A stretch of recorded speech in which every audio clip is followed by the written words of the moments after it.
Olá! Está começando mais um ESG Notícias, o seu boletim diário sobre assuntos ESG, ambiental, social e governança, um produto do Instituto Global.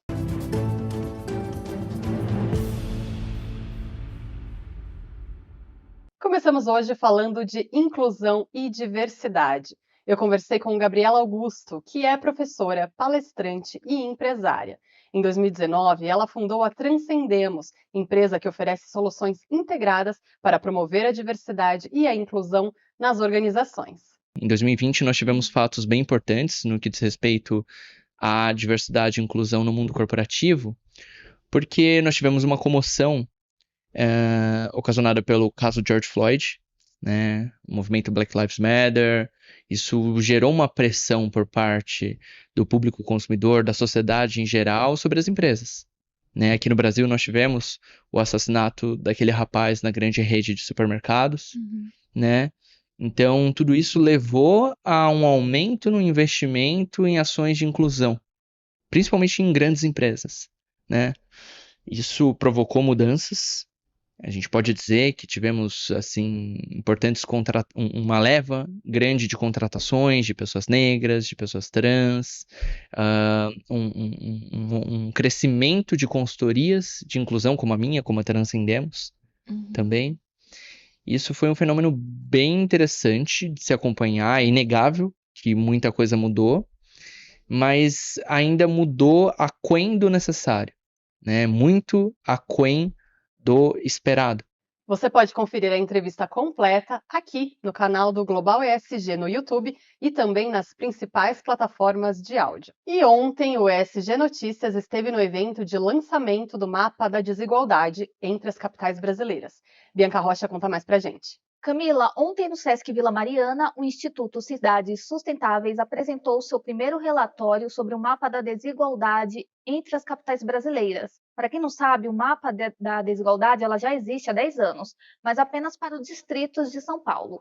Agora a instituição expandiu o relatório para os demais estados brasileiros. O mapa reúne 40 indicadores em diversas áreas como saúde, educação, moradia, saneamento, emissões de carbono e outras áreas de atuação do poder público municipal. Josué Medeiros, assessor do gabinete da Secretaria Nacional de Periferias do Ministério das Cidades, destacou o indicador domicílios em favelas e falou sobre a necessidade de políticas públicas para que esses lugares saiam da invisibilidade. Olha, na nossa visão da Secretaria Nacional de Periferias, a gente só vai conseguir dar mais visibilidade para os territórios periféricos a partir do protagonismo de quem mora nas periferias. Política pública que chegar de cima para baixo, que chegar sem diálogo social, que chegar sem mobilização do território, tende a fracassar, porque os territórios periféricos são muito complexos, as nossas periferias e favelas são muito diversas. Você elabora uma política pública que funciona para uma favela no Rio de Janeiro, ela não vai funcionar para uma periferia de Belém. Ela não vai funcionar para uma periferia de Brasília, né?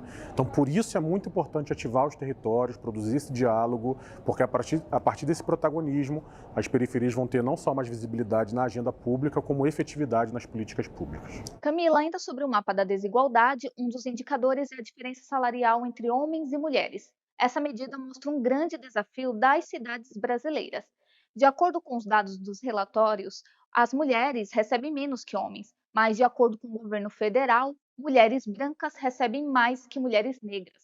Um recente estudo do governo também mostra que, com um salário em média de R$ 3.040, as mulheres negras ganham apenas 66,7% do salário das mulheres brancas, enquanto os homens brancos recebem 28% a mais do que em média nacional.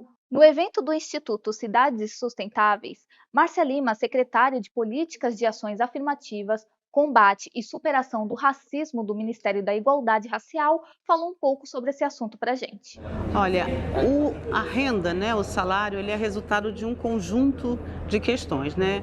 Educação, inserção no mercado de trabalho, formal e informal, tipo de ocupação que você tem. E a gente já tem muitos estudos e muitos acúmulos sobre as diferenças de inserção ocupacional de homens e mulheres, e isso é uma coisa muito mapeada, né? Agora a gente tem mais estudos que mapeiam as diferenças interraciais também, né? Então, nesse intercruzamento entre raça e classe e gênero, o que a gente vê? a gente vê para onde que as mulheres negras estão indo no mercado de trabalho. Elas estão mais vulneráveis ao desemprego, né? Ou seja, ela tem ocupações menos estáveis, estão altamente informais. O Brasil ainda tem um número muito grande de mulheres negras empregadas domésticas, são quase 6 milhões de empregadas domésticas no Brasil, a sua grande maioria são mulheres negras. Então a gente fala que essas desigualdades de raça e gênero no mercado de trabalho, elas são fruto de dois mecanismos, o de segmentação, ou seja, em que local, em que ocupação e que tipo de emprego que ela tem, e o efeito discriminação, que é justamente quando você tem pessoas, trabalhadores, profissionais com as mesmas características e que recebem salários diferenciados, né? Então, a renda, ela é sempre um combinado de muitas questões e, portanto, a gente sabe o quanto que a questão de raça e gênero, ela impacta também na inserção no mercado de trabalho e, uma vez tendo esse impacto na inserção, ela impacta também na renda.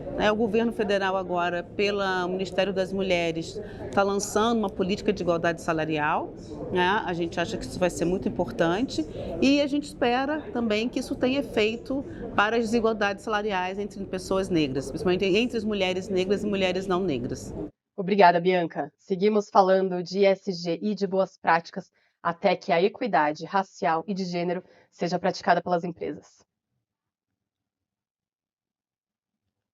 Agora vamos falar de relações internacionais. O presidente Luiz Inácio Lula da Silva, do PT, disse que há poucas terras indígenas demarcadas no Brasil. A fala é referente a uma crítica ao setor do agronegócio brasileiro, aos quais ele chamou de conservadores e latifundiários. Lula cobrou que países mais industrializados que já desmataram ajudem financeiramente os demais na preservação de florestas tropicais. Ao lado de Lula, o presidente francês Emmanuel Macron disse que juntos vão investir US$1 bilhão cada em iniciativas para a promoção da biodiversidade, do desenvolvimento econômico dos indígenas e atividades que favoreçam a preservação florestal. Lula ainda reiterou o compromisso assumido pelo Estado brasileiro de zerar o desmatamento na Amazônia até 2030. E o ESG Notícias de hoje fica por aqui. Mas se você quer ficar por dentro destas e outras informações, você já sabe, acesse nosso portal globalesg.com.br e fique atento também às nossas redes sociais. Obrigada pela sua audiência, nos vemos na próxima edição. Até lá!